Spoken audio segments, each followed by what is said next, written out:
Welcome back to another episode of The Review Crew featuring me, Jason Citrick. And me, Courtney Galley. Today we will be reviewing Psycho by Alfred Hitchcock. Hitchcock redefined horror movies with this incredible psychological thriller that left us on edge for weeks. Light and darkness were both key elements in this movie. At the beginning of the movie, when Marion is in the hotel room with her boyfriend Sam, they're seen as bright figures. But as the movie progresses, she's cast into darkness. After stealing the money, her bright costumes immediately change into dark clothing.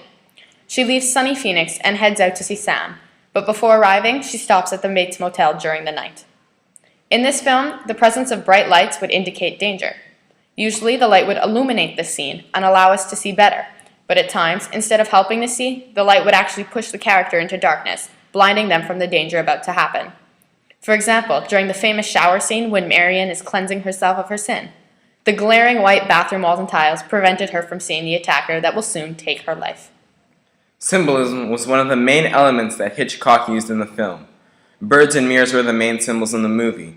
The different birds represented Norman Bates' different personalities. For example, in the parlor scene, depending on which angle Mr. Bates was shot with, a different bird would be shown in the background, and behind Marion would be the songbirds. Another example is when he discovers the body in the bathroom. On his way in, he knocks down one of the paintings of the birds off the wall, which can either show that one of his personalities is no longer controlling him, or that he just killed Marion, considering she was continuously represented by songbirds, and it was a painting of a songbird.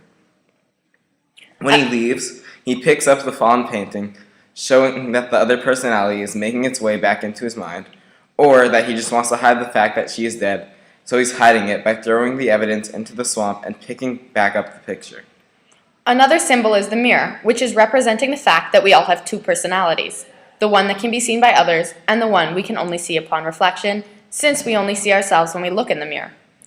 The mirror reflects Marion as she packs and as she counts the money in the car dealer's bathroom, showing us her other personality, the guilty side of her. A large majority of the shots used were close-ups and extreme close-ups. Even medium shots were frequently used. An extremely well-known example of an extreme close-up is when Norman is looking through the peephole into Marion's room. The camera zoomed in on his eye and in the hole. An example of a full-body shot was when Norman watched the car sing in the swamp. This shot was used to show us his body language and how he felt guilty about what had happened with the crime that was committed. Low and high shots were used to help us create different images of the characters. It would make them look smaller, like a victim, or as someone superior, depending on the shot. Panning and tracking shots were also used to help catch every important detail in the scene. A prime example was during the parlor scene when the camera panned over the room, allowing us to see all the birds, essentially all of Norman's personalities. Additionally, multiple point-of-view shots were used to help us feel as if we were a part of the movie. There's not enough time left. Yeah. Alfred Hitchcock used a lot of suspense in the movie. When something bad was about to happen, he would stop the music and everything would be quiet. All the sounds around were amplified, adding to our fear that something was about to occur. The music would pick up with loud screeching by the violins, usually at the same time as the scary moment.